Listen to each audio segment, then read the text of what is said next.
Morjesta morjes. Mun nimi on... mikä sun nimi nyt olikaan?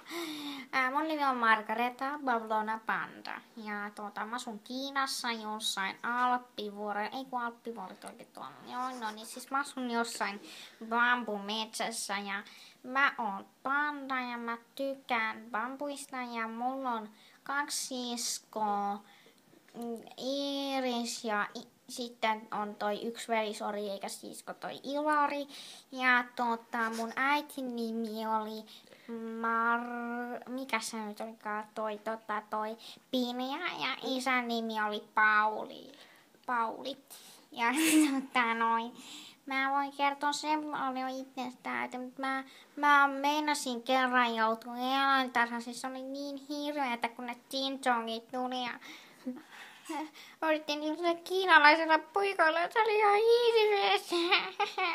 Ja sen jälkeen mä oon pysytellyt vähän kaukana näistä tien reunamista ja muista ihmisten ilmoilta olevista asioista. Elikkä joo, tässä oli tää mun tarinani ja mä menen tästä imemään pampua. Moi moi!